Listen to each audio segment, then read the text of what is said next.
Hello everyone, this is Prerna and welcome back to my channel the math squad. हम लोग कर रहे थे क्लास 10th में चैप्टर नंबर 4 क्वाड्रेटिक इक्वेशन, जिसमें हम लोग एक्सरसाइज 4.1 को कंप्लीट कर चुके थे और हमने लास्ट क्लास में स्टार्ट की थी 4.2। इसमें हमने 4.2 में क्वेश्चन नंबर फर्स्ट को कंप्लीट किया था। तो आज की क्लास में हम करेंगे 4.2 में क्वेश्चन नंबर 2। तो क्वेश्चन नंबर 2 में हमारे पास क्या है देखते हैं। Solve the following problems given in example number 1। Example number 1 में हमारे पास कुछ प्रॉब्लम्स गिवन थी, वर्ड प्रॉब्लम्स गिवन थी।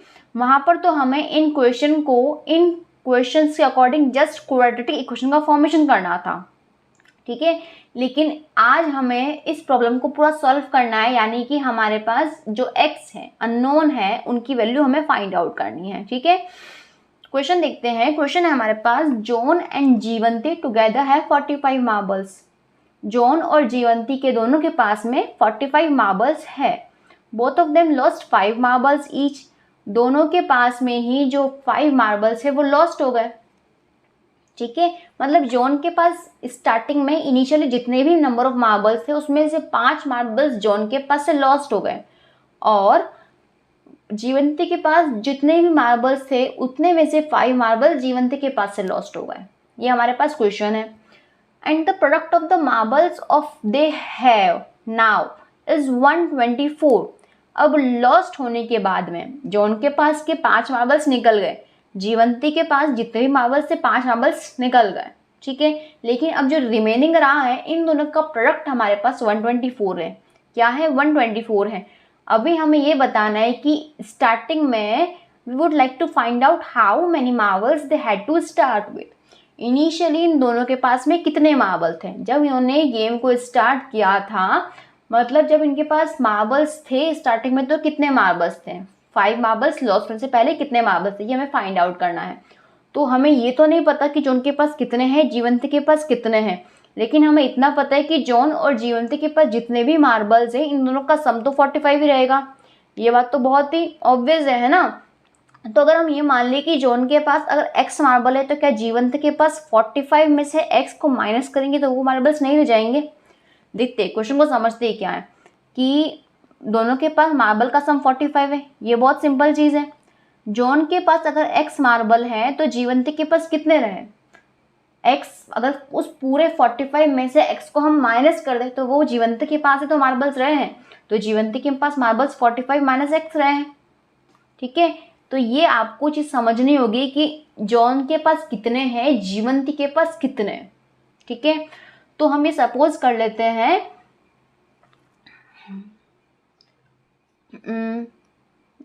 हम क्या लिखेंगे कि हमारे जो जॉन है, जॉन के पास कितने मार्बल्स है? x मार्बल्स हैं। let the John have x marbles. John के पास कितने हैं? x मार्बल्स हैं। देन तो जीवंती के पास कितने होंगे? Then Jivanti has 45 minus x। Jivanti has 45 minus x marbles,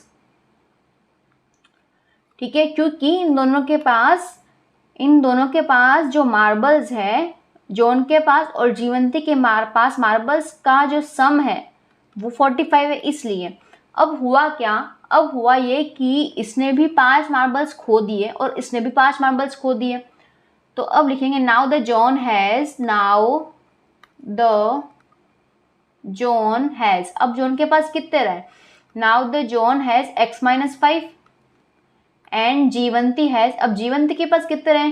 5 marbles उसके पास से भी चले गए ना। एंड द जीवंती हैज, जीवंती के पास कितने रहे? पहले जीवंती के पास 45 मार्बल्स x थे, तो अब कितने रहेंगे? 40 माइनस x रहेंगे।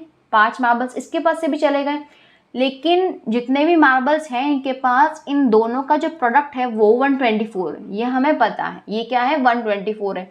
तो सॉल्व कर सकते हैं इक्वेशन को कि क्वेश्चन के अकॉर्डिंग क्या हो गया कि अकॉर्डिंग टू द क्वेश्चन इसके पास x माइनस 5 हो गए और जीवंती के पास 40 माइनस x हो गए, जो कि इन दोनों का प्रोडक्ट है 124, करेक्ट। तो इसको सॉल्व करते हैं तो ये हो गया x इंटू 40 यानी कि 40x माइनस एक्स स्क्वायर, 5 4 हो गया 20, 200 और 5 इंटू एक्स हो गया 5x इक्वल्स टू में आएगा हमारे पास में 124।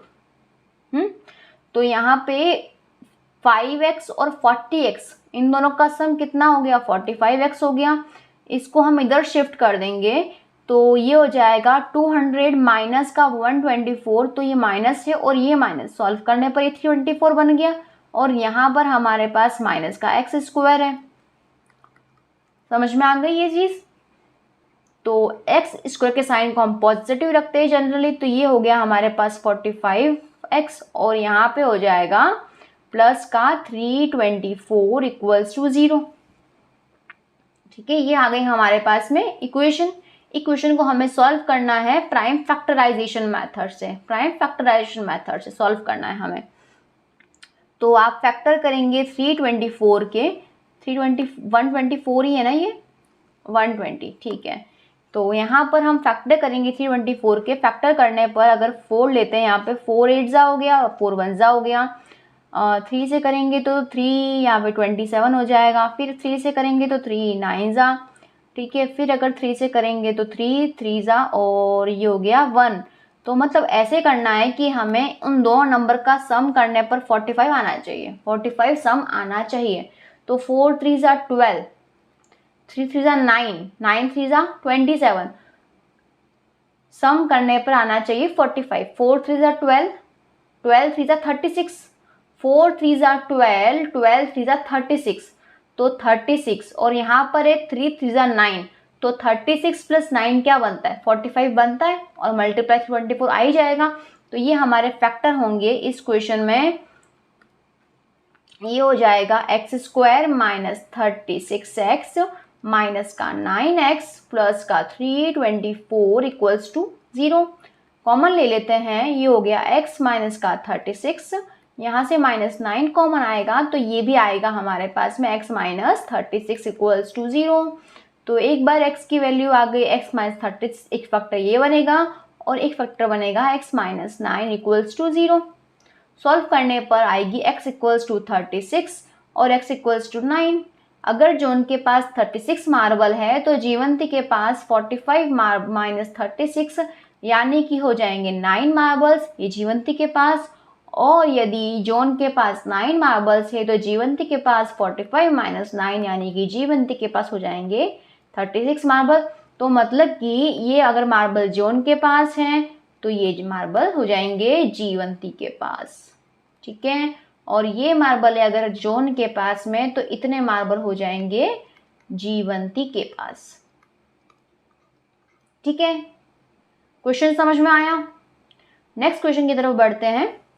नेक्स्ट क्वेश्चन है हमारा second, a cottage industry produces a certain number of toys in a day. In a day वो प्रोड्यूस करती है certain number of toys. The cost of production of each toy was found to be 55 minus the number of toy. 55 minus the number of toy in a day. On a particular day, the total cost of production was rupees 750. We would like to find out the number of toy produced on that day. Question समझते हैं वापस। Question ये है कि एक cottage industry है, ठीक है, एक इंडस्ट्री है, कोई भी इंडस्ट्री है। तो हुआ ये कि कॉटेज इंडस्ट्री जो है एक दिन में कुछ सर्टेन नंबर ऑफ टॉयज को बनाती है। हमें नहीं पता वो कितने टॉय बना रही है, तो हम मान लेते हैं कि वो एक्स टॉय बना रही है, एक्स टॉय बना रही है। अब नेक्स्ट लाइन में हमें ये देखो, अगर कॉटेज इंडस्ट्री एक दिन में एक्स टॉय बना रही है, ये तो नंबर हो गया, ये हो गया number of toy, number of toy. Next हमें बोला है the cost of production of each toy. Each toy मतलब जितने भी टॉयज बन रहे हैं उनमें से एक टॉय का जो कॉस्ट है वो क्या आएगा 55 minus the number of toy produce in a day. तो कॉस्ट हमें गिवन है cost of each toy, cost of each toy क्या गिवन है 55 minus the number of toy. 55 को माइनस करेंगे नंबर ऑफ टॉय से produced in a day. On a particular day, the total cost of production was 750. Total cost क्या आएगी अगर हम number of toy को मल्टीप्लाई करेंगे कॉस्ट ऑफ वन टॉय से, तो क्या हमारे पास टोटल कॉस्ट प्रोडक्शन नहीं आ जाएगी, है ना। नंबर ऑफ टॉय x है, ये कॉस्ट ऑफ ईच टॉय है, तो इसको सॉल्व करेंगे तो हमारे पास टोटल कॉस्ट ऑफ प्रोडक्शन आ जाएगी। तो अब हमें बताना है कि नंबर ऑफ टॉय कितने बने, ठीक है। तो ये काम हमें करना है इस क्वेश्चन में। तो लैंग्वेज में आप लिख देंगे, मैं लिखवा देती हूँ ना। A cottage industry produce a certain number of toy. तो अब हम क्या मानते हैं, let the cottage industry produce X number of toy in a day, है ना। Let the cottage industry produces x number of toy in a day,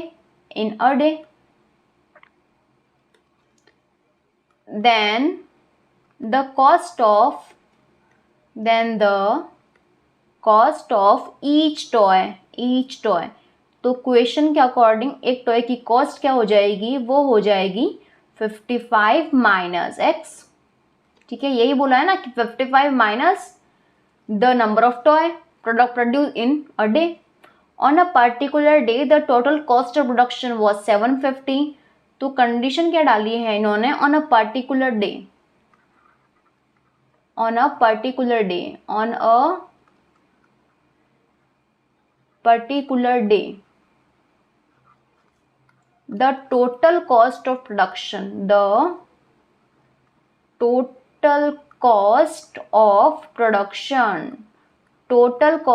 production है वो क्या आई है, total cost of production I है 750। हमारे हिसाब से क्या रहेगी, number of toy multiply by cost of one toy, वो कितनी है 750 है। सॉल्व कर लेंगे इसको, ये हो जाएगा 55x माइनस का एक्स स्क्वायर इक्वल्स टू में आएगा 750। शिफ्ट कर लेते हैं इसको, x square minus 55x plus में आ गया 750 इक्वल्स टू 0। प्लस करने पर हमारे पास बनना चाहिए 55 और मल्टीप्लाई करने पर बनना चाहिए 750। तो लेते हैं इनका हम प्राइम फैक्टर। तो 750 का प्राइम फैक्टर अगर इसको डिवाइड कर दे 25 से, तो 25 3 जा 75 0 30। तो 30 और 25 को प्लस करने पर हमारे पास 55 भी बनेगा और इनका मल्टीप्लिकेशन 750 भी बनेगा। ये हो जाएगा हमारे पास में x square minus 30x minus 25x plus 750 equals to 0। x common लेंगे तो आ जाएगा x माइनस का 30, यहाँ से हम 25 कॉमन ले सकते हैं, ये हो जाएगा x minus 30 equals to 0। x minus 30 यहाँ पे आ गया और यहाँ पे आ जाएगा x minus 25 equals to 0। x minus 30 equals to 0 एक बार, और एक बार आएगी x माइनस 25 इक्वल्स टू 0। तो यहाँ से वैल्यू आ रही है x इक्वल्स टू 30 और x इक्वल्स टू 25। तो या तो ये रहेंगे या फिर ये रहेंगे। तो यही हमें फाइंड करना था, नंबर ऑफ टॉयज। क्वेश्चन क्या था, यही क्वेश्चन था हमारा, find out the number of toy produced on that day. ठीक है, तो ये हमने कंप्लीट कर लिया है 4.2 का क्वेश्चन नंबर 2।